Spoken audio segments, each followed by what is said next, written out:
without further ado, I want to go ahead and introduce our speaker today, who is Meredith Nisbet Crows, and she is a highly accomplished professional in the field of mental health and eating disorders. She holds a master's degree in marriage and family therapy from ECU, Eastern Carolina University, and she has dedicated her career to helping individuals and families navigate the complex challenges that can be that of families, right? And couples. And so right now, Meredith serves as the National Clinical Response Manager for the Eating Recovery Group and Pathlight Mood and Anxiety Center.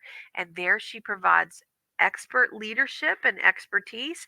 And in addition to her clinical role, she is a certified eating disorder specialist supervisor, and she operates her private practice called Three Birds Counseling. So I want to definitely highlight that.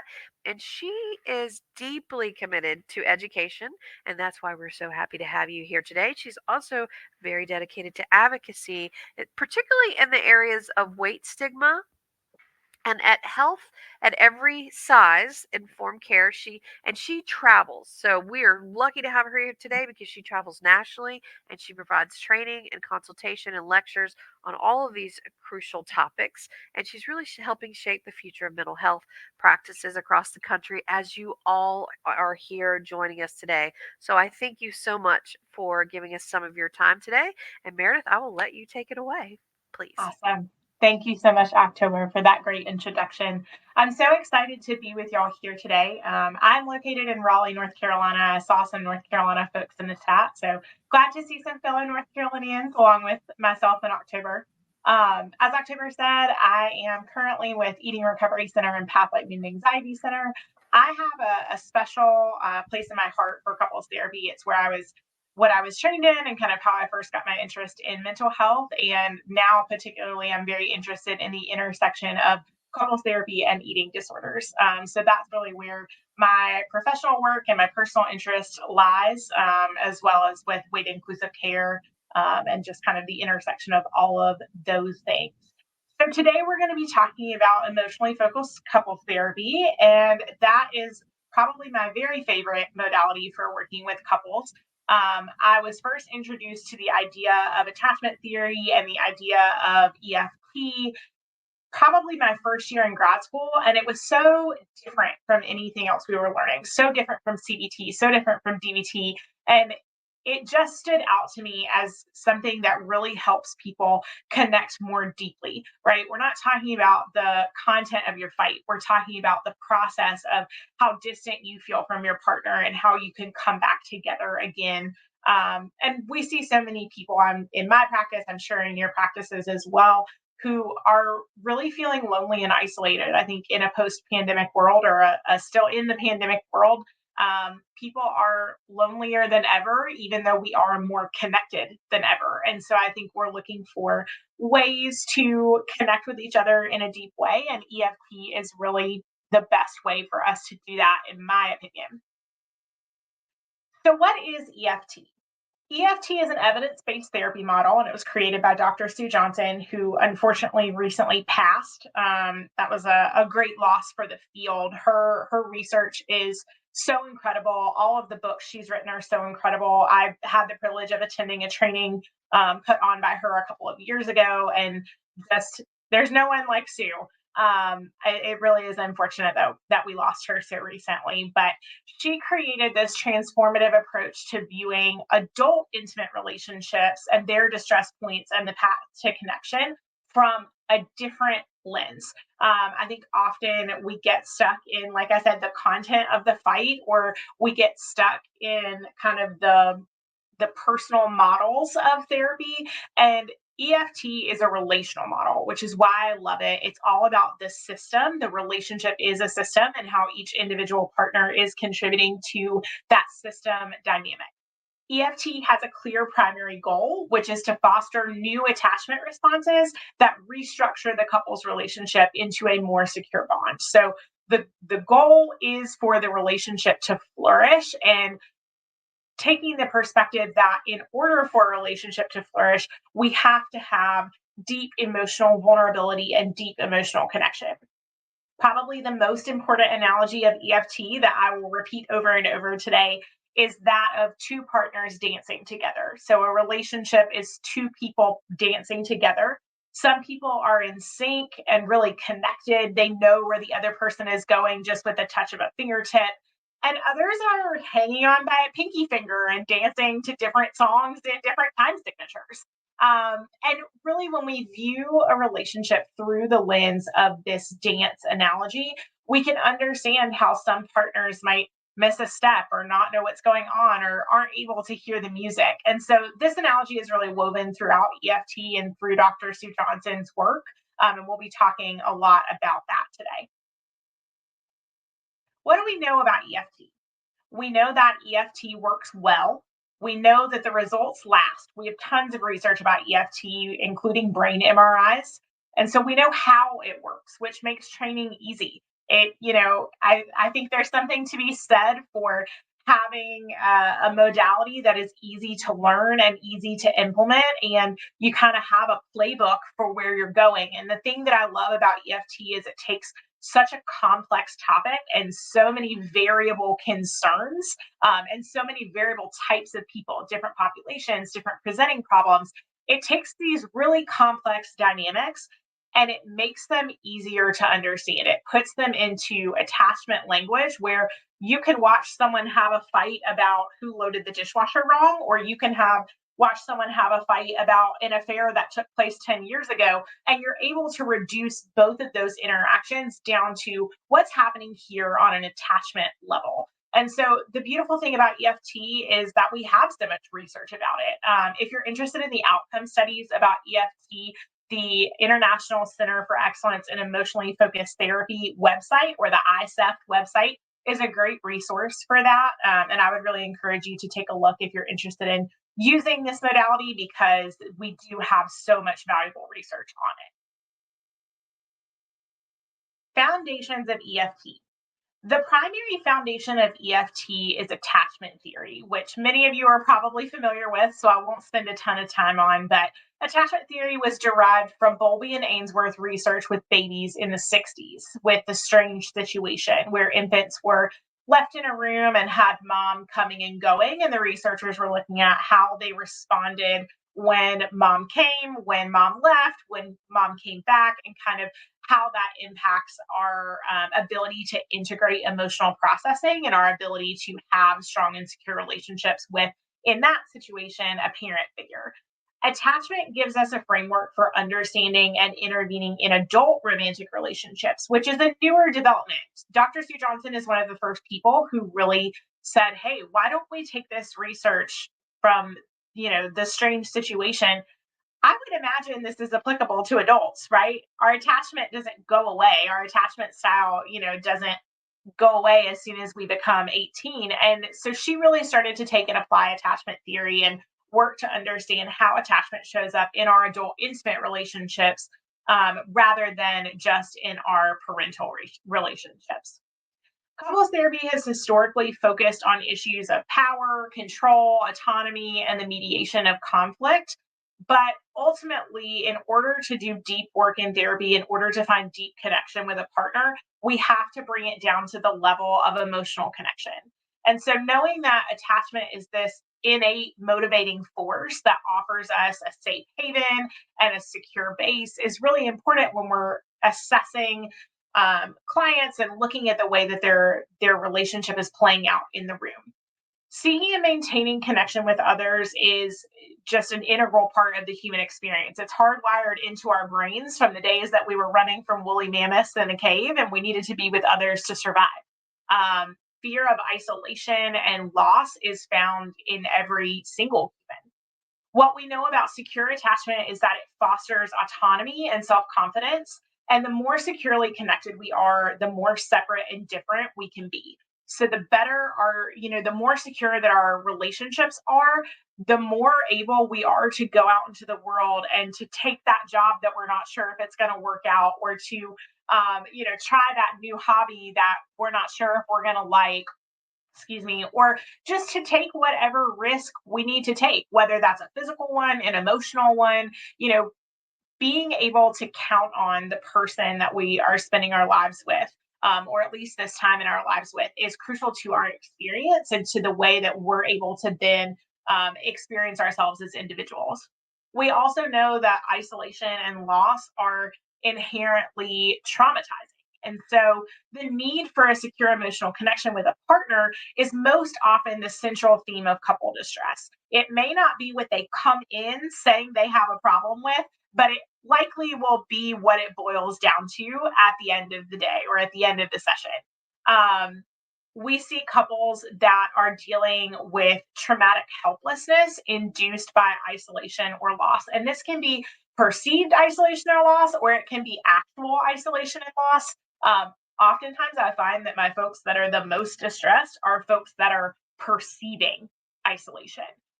Just the threat of that isolation is enough to send them into dysregulation. Um, we also know that those folks that we're seeing who are presenting with this kind of traumatic helplessness, they tend to adopt stances of fight, flight, or freeze that characterize responses of traumatic stress. So this is not something that's just in our feelings, right? Everything is connected. And so this is also in our nervous systems. And that is really important when we talk about how to regulate and how to turn towards your partner in couples therapy. Attachment styles in activation. So these show up a lot of different ways, and it's interesting as you start to hear people's different vignettes of what's going on in their life and what's going on in their relationship, and being able to pick out and parse out the different types of attachment that you're seeing. In general, we have two insecure attachments or three insecure attachment styles, which are anxious, avoidant, and then disorganized, which I refer to as anxious avoidant. I'm going to call it disorganized for this presentation just so we don't get lost in the lingo. But anxious attachment is going to be somebody who more often presents either physically or emotionally, and sometimes in their internal world as clingy, really pursuing their partner, putting on these sometimes aggressive attempts to control or obtain a response, where avoidant attachment are going to be our partners who shut down. Sometimes they physically withdraw. Sometimes it's just an internal, I'm sitting on this couch, but I'm not actually here. Or folks who are, I'm going to distract myself. I'm going to stay busy. These are folks who aren't able to tolerate the distress of what's happening. And so their response is to avoid. With anxious avoidant or the disorganized style, they have both presentations. And so I often in session will illustrate this to a couple by taking a box of tissues and saying, here, will you take my box of tissues? Will you take my box of tissues? And kind of like push really hard.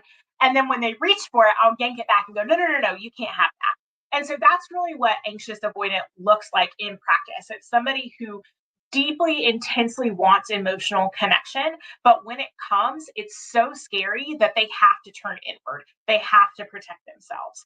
And so, what we know is about EFT specifically is that we're looking at behavior and emotion as information.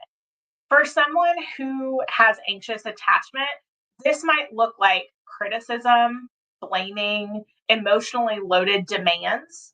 If you don't do this, I'm going to leave. If you don't give me what I need, said in a very emotional way, trying to draw out a response from the other person, trying to get the validation or the comfort or the security that they need from the other person.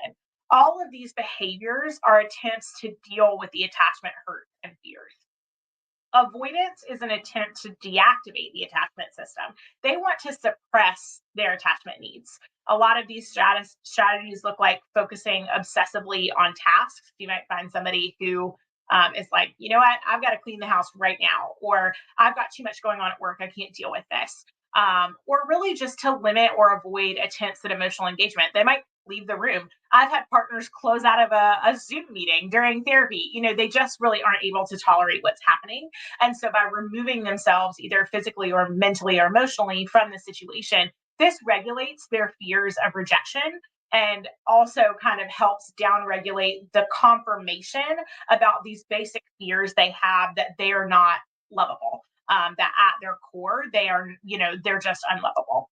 So with anxious, avoidant, or disorganized folks, this behavior is information looks like what I mentioned, seeking closeness and then avoidance of closeness when it's offered, and that is out of fear. So that often presents very chaotically, and a partner might say, like, I don't know what you want from me. I can't figure out what you want. Now you want this, then you want that, then you don't want it, and it leads to a lot of strife in the relationship. Healthy attachment is a basic building block of relationships because emotional accessibility and responsiveness builds bonds in relationships.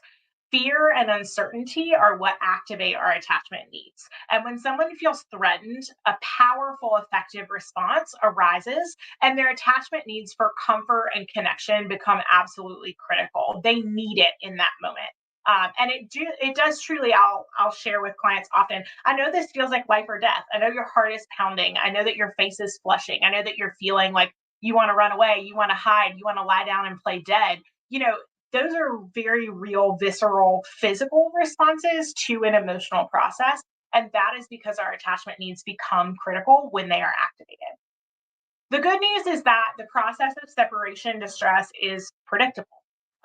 Attachment to key people is our primary protection against feelings of helplessness and meaninglessness. And so, if attachment behaviors fail to elicit that comfort, that connection, whatever kind of response we're seeking from our attachment figure, in this case, a partner, folks are going to protest. They might get really angry. They might become extremely sad over time, turning into depression. They might cling. They might withdraw. There's so many different responses that we might have, but ultimately it's predictable because we know that when our attachment drive is activated, we're going to engage in a behavior to try and elicit what we need, to try and elicit that comfort or to try and elicit that regulation.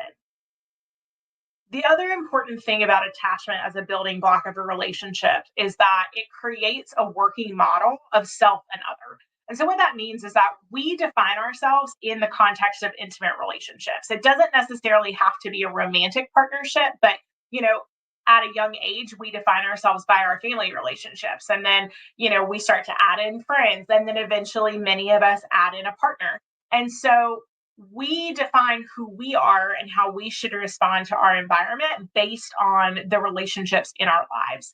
Because securely attached people have a working model of themselves that says, I'm worthy of love. And they have a working model of other people that says, those people are dependable and they're worthy of my trust. So, all very grounded things that help them go through life with less attachment activation. Unfortunately, for folks who are really struggling with their attachment, who are maybe avoidant, anxious, or the anxious avoidant, the working model for those folks is that I am not worthy of love, or love might leave me. And then their working model of other people is I'm not sure if other people are trustworthy. I'm not sure if this person loves me. I don't know if I can depend on them.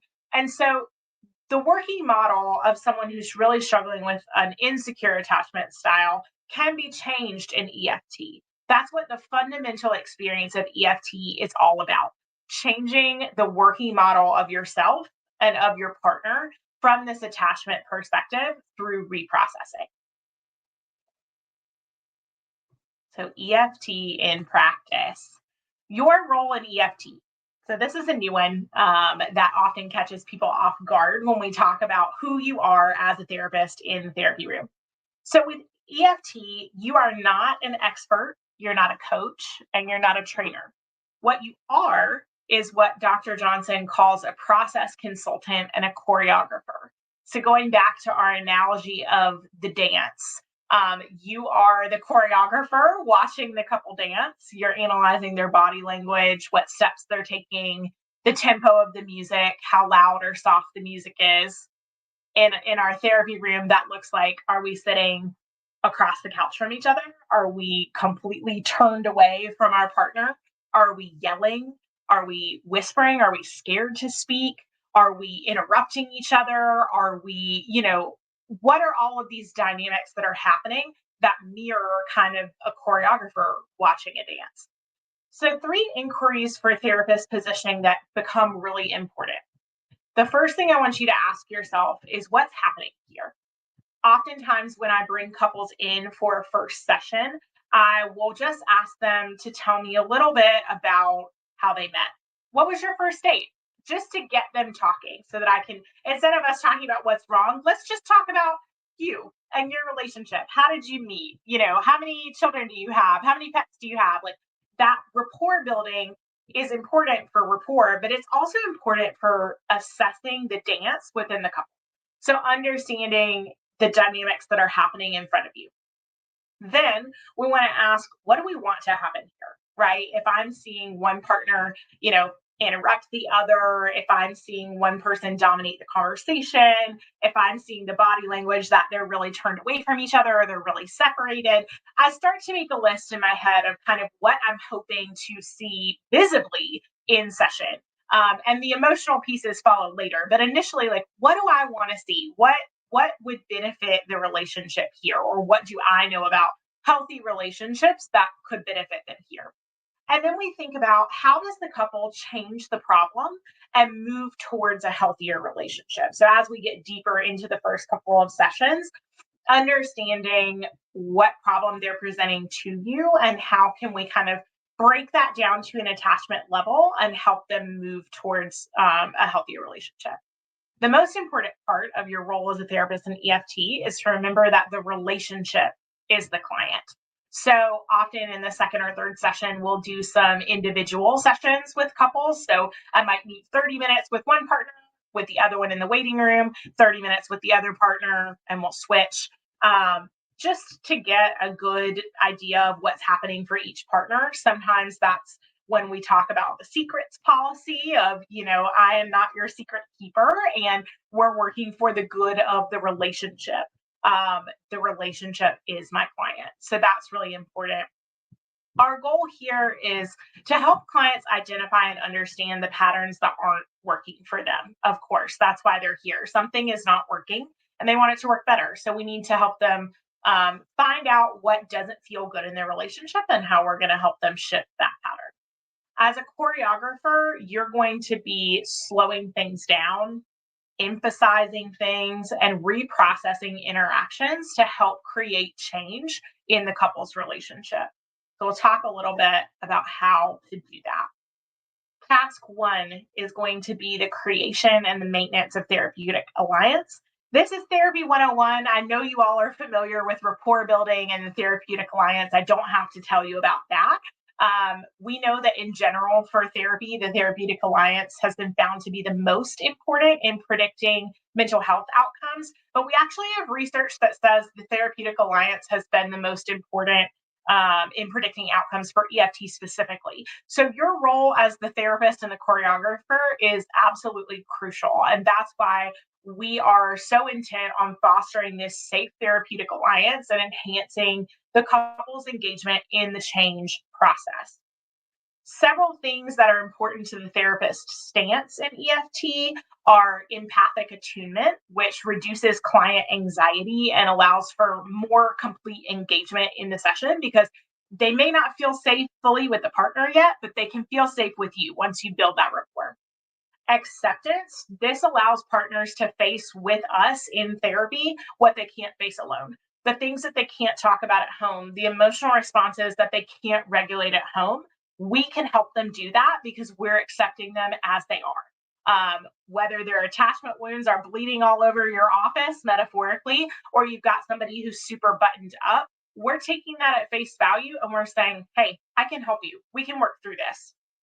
Genuineness is also crucial because it allows clients to be the teacher in this situation so they can share their experience with us, and it allows the therapist to be the student. Help me learn about your relationship. What feels good? What doesn't feel good? Is it really hard for you when your partner does XYZ? How could we improve that? Clients are telling us about their experience rather than us going in and going, oh, this is the best. You've got to fix this. Continuous active monitoring, which allows us to actively seek and process each partner's response.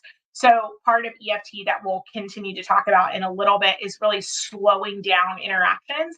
And so with continuous active monitoring, if we're asking a couple to talk about something or we're kind of throwing out questions to get them talking, we're seeing what's happening for each partner, and we might say, hey, pause just for a second. Can you say that to your partner?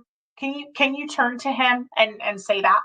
And so we're really eliciting the response and latching onto that when it happens and trying to process or reprocess the response. We also, of course, have to join the system. So as a marriage and family therapist, systems theory is my bread and butter. It's one of my very favorite things to talk about. And so we have to make sure that we integrate into the system because, again, the relationship is the client. So we can't engage with this partner and then come out and engage with this partner individually. We have to engage the whole system at the time.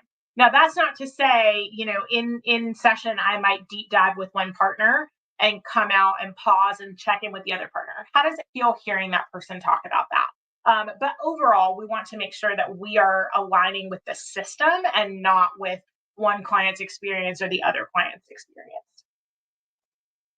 Task 2 of EFT is accessing, expanding, and reformulating emotion. And we've already talked about the way that emotions give us powerful feedback about how the environment is affecting us. And this regulates our responses and organizes our behavior. And so within EFT, we're wanting to find these new expanded emotional experiences because this allows reorganization of what we call the interactional positions that partners take with each other. This is the cycle that partners are stuck in. When you do this, it makes me feel like this. And so I respond by doing this.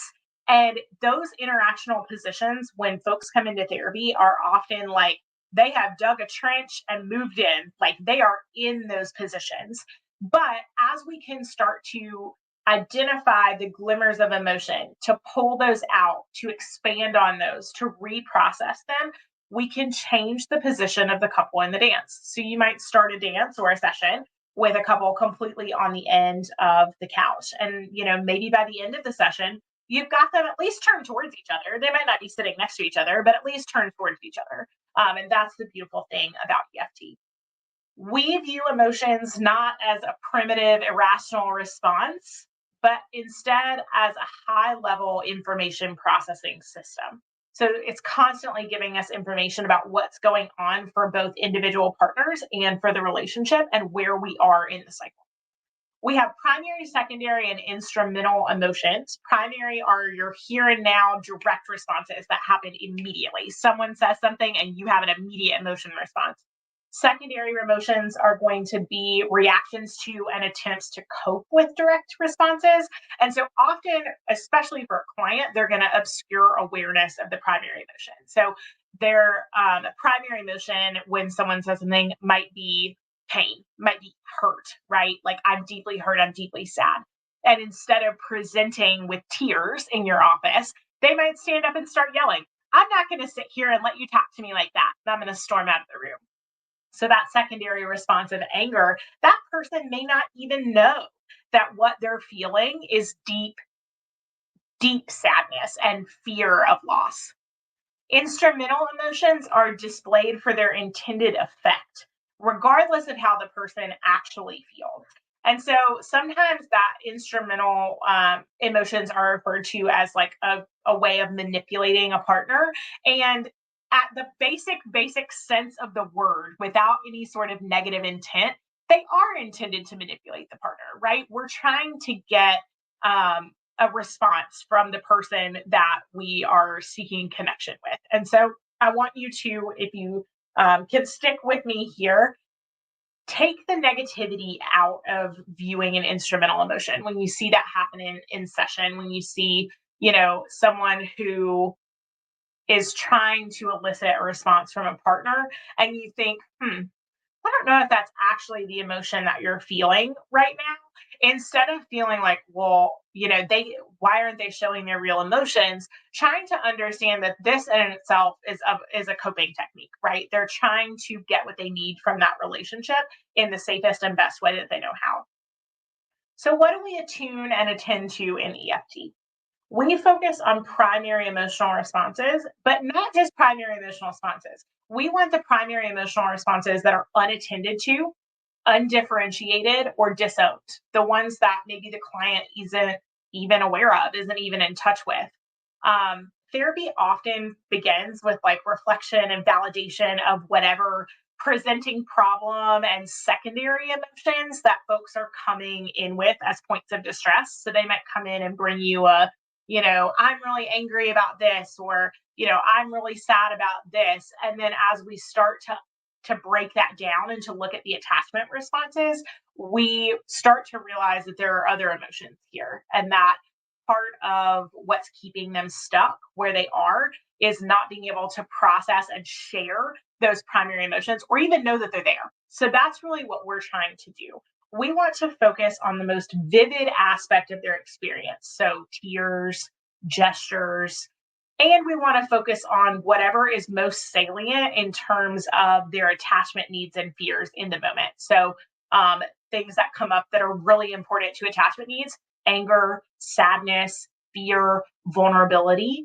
And we also want to pay attention to whatever is playing the largest role in organizing negative interactions. So, whatever is contributing to these interactional positions, that's what we want to pay attention to, because that's how we're going to reorganize that.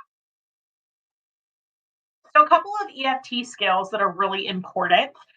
Cycle tracking, which is just kind of understanding the interactional patterns. I think most of us are familiar with that. If you've had, more than one person in the room, you can kind of understand the dynamics. Reflection, which many of us are already very skilled at as therapists. Validation, again, another one that we're pretty good at as therapists. Some new ones for EFT that are important: evocative responding, which is pulling clients out of the content into emotion and process. So if a client says something and they're telling me a story and they're like, I said this to them and they didn't even respond to me, and they're in their anger, right? This person didn't text me back, or they ghosted me, or I tried to tell my husband this was a problem and he ignored me.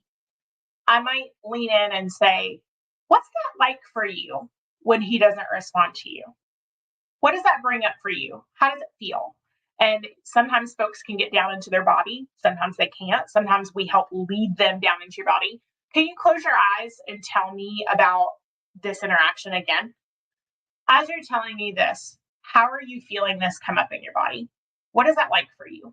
So pulling that emotion out of them and hopefully getting them more connected to the secondary or the primary emotion. Heightening emotional experience.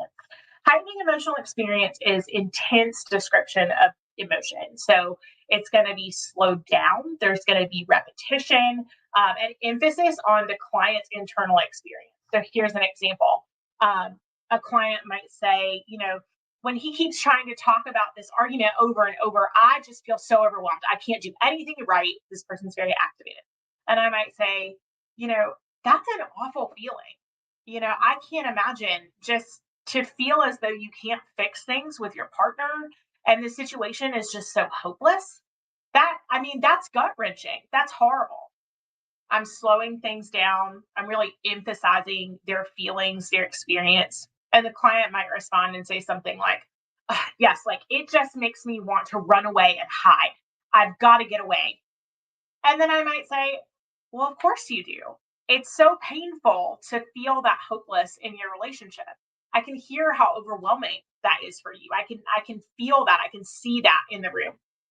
And then I might turn to the partner and say, how does it feel to hear that your partner wants to run away and hide? And then we kind of come back and bring the partner in and start to walk through that conversation again. So heightening is a really like using your client's words, making sure that you slow down, you lean in, you get what Sue Johnson calls low and slow. So I'm almost like sinking a little bit in my chair, I'm leaning in, and I'm saying like, gosh, that is so hard. I can see how overwhelming that is for you, and just really trying to connect with their experience. The last skill that's really important is empathic conjecture. This is using your inferences. So, as therapists, we're always assessing what's going on in the room and what we know about our clients and kind of what we think is going to happen based on general patterns that they display. And so, using those inferences to take one person's experience a step further. So, in the situation that I just kind of played out, something that I might say as a therapist, once we've kind of heightened that emotion, we've drawn it out, is to say, you know, I could see that it might feel like you'll never be able to solve things. Like you just might as well give up right now because there's something inherently lacking. That must be so difficult for you. And kind of checking in with the client's experience. And is that a little bit of what you're feeling? Does that sound accurate? And the one thing we want to be careful with empathic conjecture is we don't want to do it too often. And we want to really make sure that we have gotten to know our clients well before we do it, because too many kind of missed moments of empathic conjecture where you throw the dart and it doesn't quite land, those can be harmful to the therapeutic relationship. So we want to make sure that we're using it when we feel confident that we know what's happening and that we can really use that empathic conjecture to, again, to heighten that person's emotional experience and to draw that out within the relationship. The third task is restructuring the interactions. So what we're wanting to do here is choreograph response sequences to restructure these key interactions, to give them a new experience of their relationship. We want to describe the process and the structure of interactions. I want to clarify the relationship and where each person is. So in doing this, we're going to reframe interactional responses in terms of these underlying vulnerabilities and the attachment process. There are three basic reframes that come up really often in EFT. This is going to be anger, which often is framed as protest, right? So somebody who's just like, oh, I just can't handle this right now, right? Or in anxious or in avoidant people, that anger might come out as like, I just can't handle this right now and I've got to leave. Where an anxious person might be like, oh, why won't you respond to me? I'm so mad that you're not responding to me. Our second reframe is withdrawal, framed as fear. That I'm so scared about the fate of this relationship and about my security in this relationship that I have to withdraw to protect myself. And then the cycle has to be framed as the enemy or the problem. We need to unite this couple against a common enemy, which is going to be the cycle. When we restructure and shape interactions, we enact present experiences. So we're doing this in the room. They might be talking about something that happened last week, but we're replaying it in the room.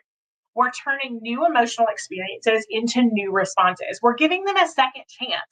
We want to encourage them to respond in a connective way in this moment. We're helping them regulate in session. We're helping them turn towards each other.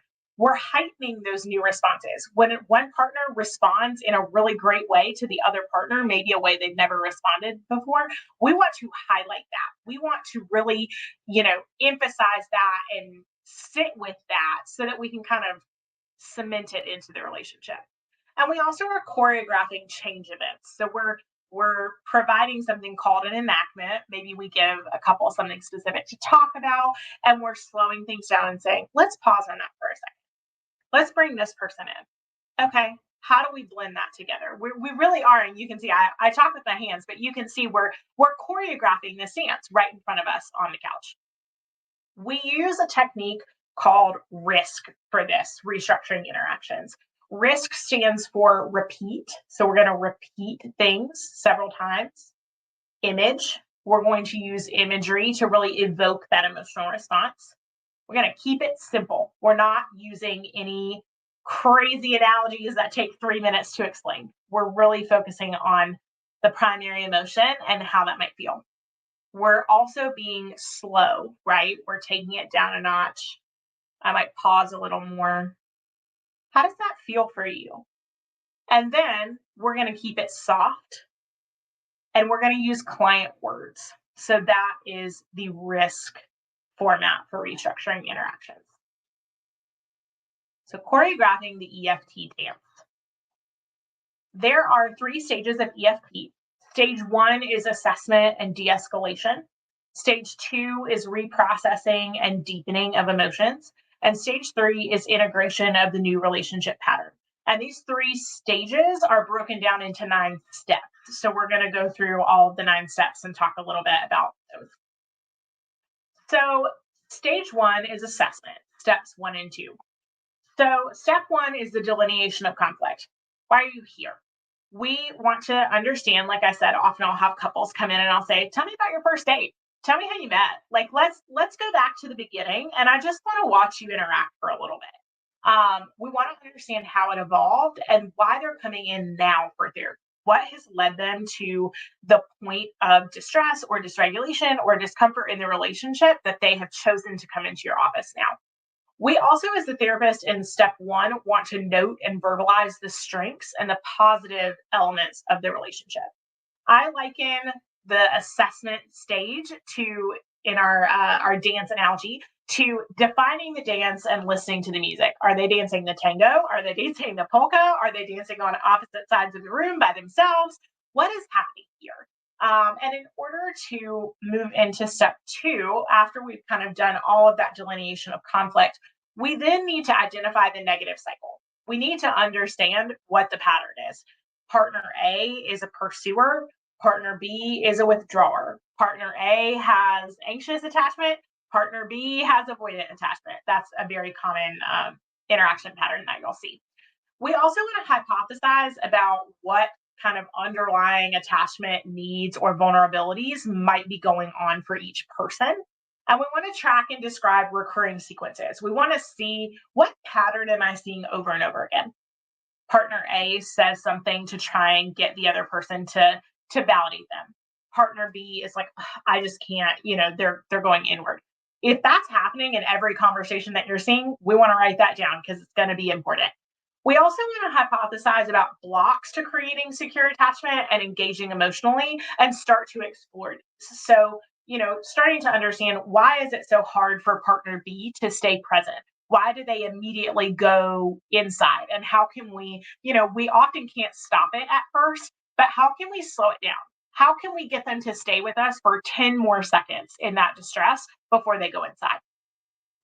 The role of the therapist here is to ask evocative questions and to pay attention to the landmarks. Landmarks are these key pivotal relationship incidents that really define each person's experience. So that's going to be personal landmarks, my personal individual experience, and then also powerful interaction patterns that capture what the essence of the relationship is. Like if you ask somebody, like, tell me what the essence of your relationship is. And I might say, when I'm having a really hard time, my partner is always there to comfort me. That's the essence of my relationship. The essence of the relationships you're seeing in front of you might sound a little different. They might sound like, well, I can't rely on this person. I can't trust this person. This person, I think, is going to leave me at some point. And so understanding what the patterns are that create that essential quality of the relationship. So interaction landmarks demonstrate each partner's position and response to the other. So in the example I just gave, you might have one person who's like, your avoidant partner might be like, my personal landmark, my personal experience is that I can't ever do anything right. And so ultimately I'm unlovable. And so when partner A is saying like, hey, I really wish you'd put your phone down and just spend some time with me at night. Like I really would like to connect. Partner B goes, this pattern of interaction that's happening. This partner B is like, well, gosh, I was just checking my email. Like I can't do anything right. And I'm going to turn away, right? As we see that pattern, we start to understand why one partner thinks the other partner is going to leave them and why the other partner thinks that they're unlovable. We start to see that play out in session. Important considerations for EFT in the assessment stage. We want to make sure that the presenting concern is appropriate for couples therapy and more specifically for EFT. So like active domestic violence, really intense active substance use, active ongoing affair. Those are things that are not appropriate for EFT because they limit one partner's ability to engage in a deep emotional connected way with the other partner. And if we're asking partner A to be vulnerable, we want to make sure partner B has like a basic capability of engaging with that vulnerability.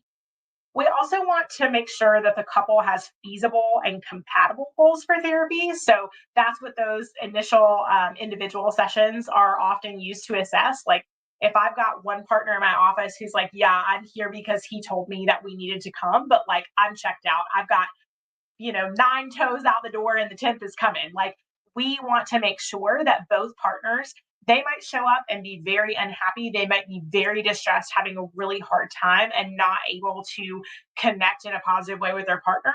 But the root of everything, we need both partners to agree that right now we have the same goal for our relationship.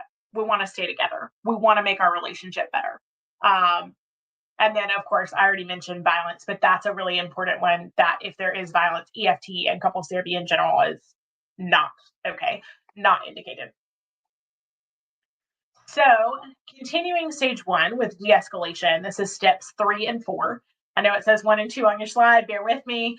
Step 3 is that we're going to access these unacknowledged feelings behind the positions the partners are currently taking. So, we're changing the music. There might be really loud, angry, offbeat music playing when they first sit down in your office. Hopefully, by the end of therapy, or at least as we start to get into the stage 1 of therapy, that music starts to change. It gets a little more soft. It gets, a little bit more of a uniform beat. We're getting on the same page. We also need to reframe the problem in terms of the negative cycle, in terms of primary emotions, and in terms of attachment needs. So this is turning the couple closer, turning them towards each other, bringing them closer together and uniting them against the problem, in understanding how their primary emotions and their attachment needs are showing up and contributing to that cycle as the problem. So, your role as a therapist here is to focus on the present. We want you to heighten and deepen emotion, change emotional experience in session, help partners understand the other person's emotional experience, block the exit, which I will explain as like when one person is trying to mentally leave the session, to say, to offer a question, to offer a gesture to that person to bring them back into the emotional experience. Sometimes it's easy for folks, well, as soon as we start to dip into the pool of emotion, they draw back and they're like, no, let's come back up into the content. Let's talk about that thing you said to me, right? And we have to draw them down and say, bear with me just for a second. I know it's uncomfortable to talk about how you're feeling, but if you can stay with me for just 30 more seconds, let's just see if we can sit in this a little bit. Again, leaning in, softening your tone, and slowing down. Those are all crucial roles of the therapist here. In stage 2, we move into deepening engagement. This is steps 5 and 6. Step 5, we want them to identify their attachment needs that they haven't been able to acknowledge or own prior to this. And we want to integrate those into the relationship. And so partners are changing into who they are rather than trying harder to be what they aren't. We want them to really understand at the root who they are and what they need and what they want. It's a really integral step in the process. And this is when we start to see clients start to articulate the things that they long for, they desire in their relationship. They're able to say that to their partner. So in this step, rather, the role of the therapist is to really validate the emotion and the action that it evokes. So yeah, of course, it makes sense that you would feel X way. I can see exactly why you would then do Y. You feel so overwhelmed when they tell you that you loaded the dishwasher wrong. And so it makes sense that you feel like you need to leave the room because you just feel so unlovable, right? We're giving them the examples and the words and the framework to put the unmet attachment need and the emotion and the action all together in a line. In stage step 6, we want to promote acceptance of the partner's experience and new ways of interaction. The modification of key emotions occurs through new interactional experiences facilitated by the therapist with the partner. So we need the partner to accept, incorporate, and respond to the new presentation of emotion or the new presentation of their partner. It's really important that we support, if partner A is being really vulnerable and they're doing really good work in that moment, the therapist's role is to support partner B in responding in a good way to partner A. And so that's where the role of the therapist is catching the bullet. So when partner B, partner A is being super vulnerable, they're sharing, partner B, fires a dig, looks away from them, you can see them mentally shutting down. The therapist's job is to catch that, reframe it, especially if they're saying something that's not helpful and that's probably going to discourage partner A from continuing to be vulnerable. We need to twist that and modify that potential negative experience of partner to partner. So you might say something like, I can see that when you see your partner being vulnerable, you're shifting back into your anxious attachment behavior. You feel like you need to criticize them as they're talking about their emotions. What's happening for you right now? So we kind of have to redirect that energy. Stage 3, we get into enactments and bonding. This is going to be what we call step 7 and then change events. So, step 7 is facilitating the expression of needs and wants, and it's creating emotional engagement. I call this step Hold Me Tight, which Sue Johnson has a book called Hold Me Tight. That's a great read for folks who are not professional. It is a great read for professionals, but it is intended for folks who are not mental health professionals who are trying to improve their relationships. So this stage, this step, I think of as Hold Me Tight. So we've gone through, understanding the dance and hearing the music, to changing the dance and changing the music. And now we're at the step where couples are ready to hold each other tight and they're ready to reprocess and reintegrate. So, role of the therapist here is going to be helping partners formulate their needs and wants and express those to their partner. We want to encourage that expression.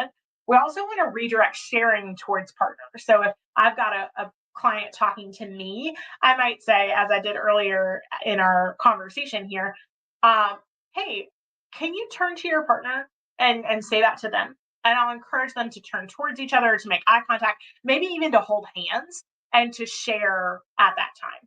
Then we want to encourage reflection and validation of each other's experiences and highlighting the response when it happens. We want to call it out. Wow, the way that you put your hand on her leg when she was talking about how upset she was the other day, that's really touching to see. You really want to connect with her in that moment and let her know that you're there for her. We want to call that out. The change events that happen are withdrawal engagement.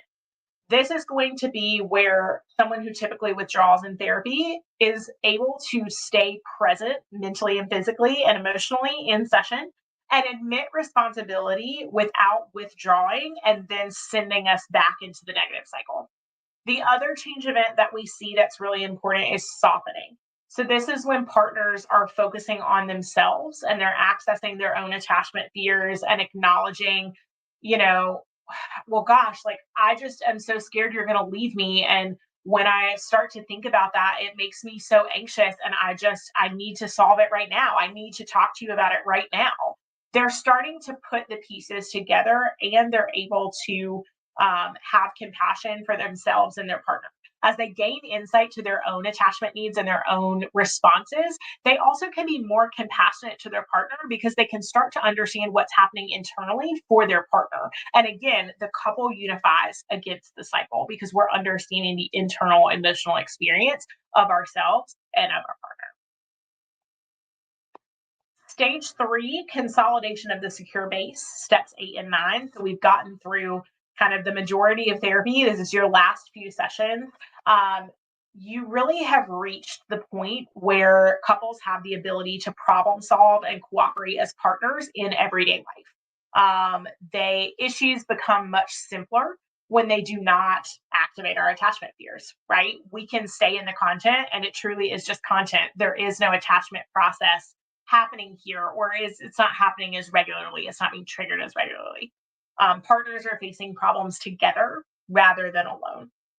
And then in step 9, they have really integrated these new interactional positions into their everyday life. So we want to highlight that they've created this new cycle and they're exiting their old negative one.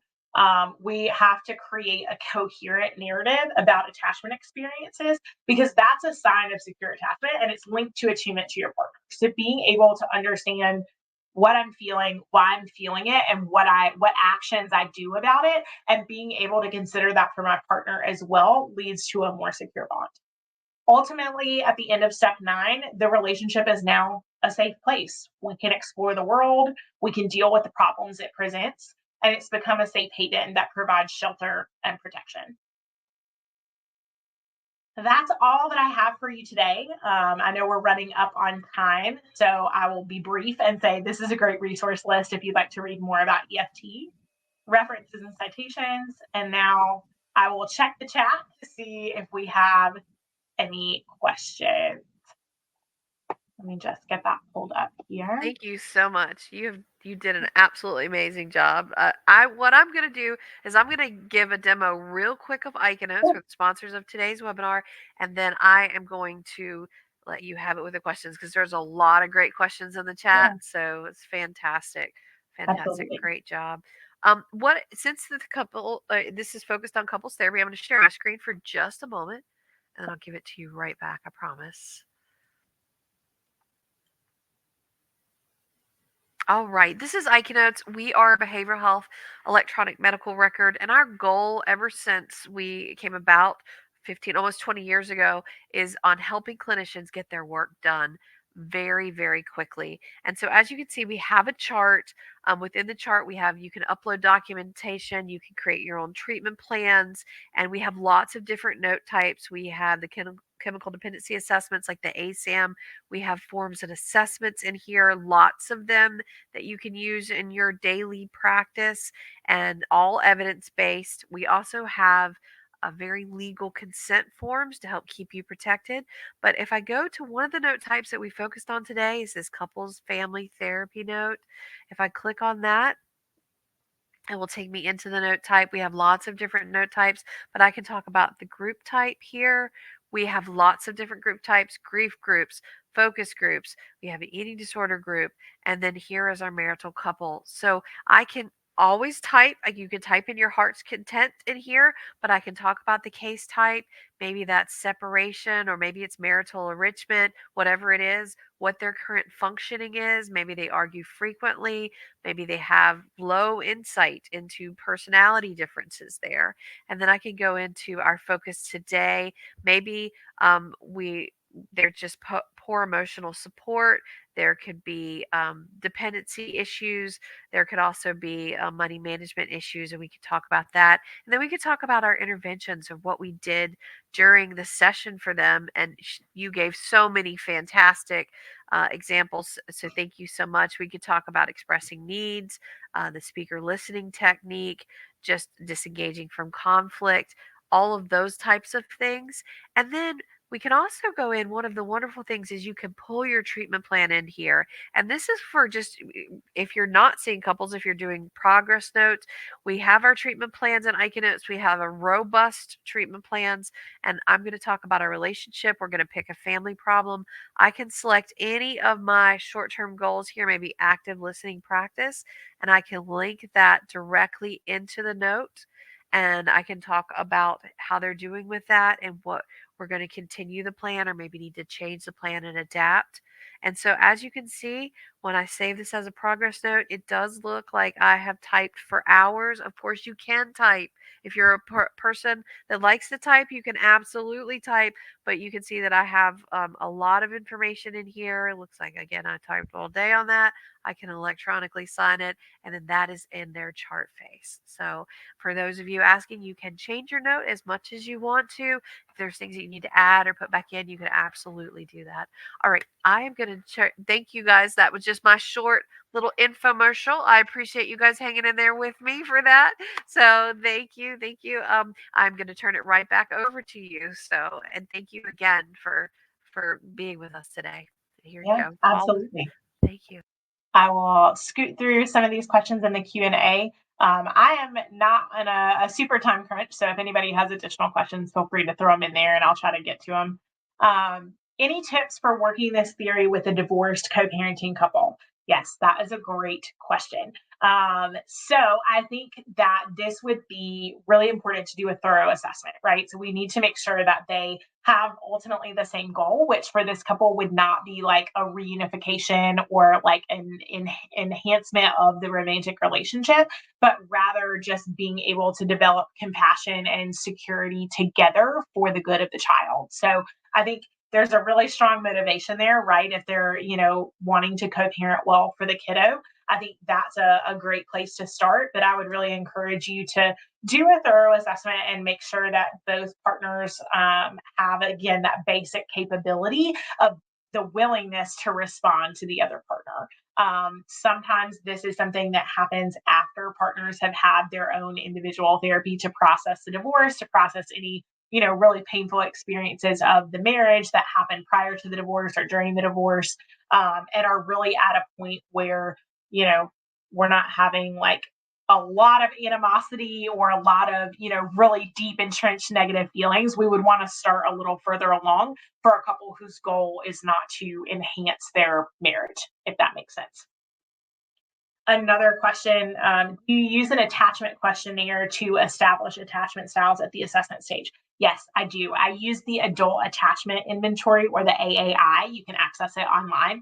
It's great because it really gives us an opportunity to see what's going on for each person, and often sometimes as well, like where that stemmed from in childhood. So maybe they had an abusive relationship at a young age. Maybe they had an emotionally unavailable parent or a narcissistic parent, and kind of how that plays into how they developed over time. Do you offer more trainings or certifications? I do offer lots of different trainings in lots of different places. You can follow me on Instagram. It's at Therapy with Mere, Mere. If you're interested, much of my work focuses on eating disorders, but I'm equally as passionate about couples therapy and like to offer trainings on really whatever topic folks want to hear about. I'm passionate about all these things. For EFT specifically, the best place to seek training or certification for that is going to be ICEFT, which is the International Center for Excellence in Emotionally Focused Therapy. It's a mouthful. The website for ICEFT is ICEFT.com. And so you can Google that, or you can just probably Google emotionally focused couples therapy and it will pop up. But they offer a pretty robust training and certification process if you are interested in that.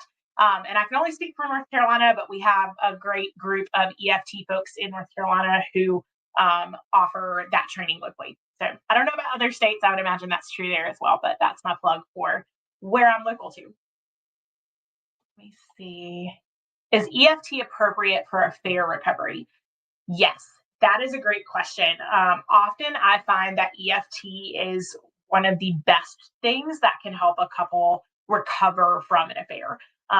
The most important thing is that the partner who engaged in the affair, it has ended, and that they do not intend to continue having affairs. So if you've got someone who is like active sex addiction, active pornography addiction, like just really in it, or like active in an ongoing affair, those are all things that would not be appropriate for EFT. But if you've got someone where the affair has ended and they are trying or wanting to turn back towards the partner, or at least wanting to explore the possibility of that, EFT is absolutely appropriate for that. And I have really, I've seen some amazing reunifications that have come from using EFT with folks who previously had an affair.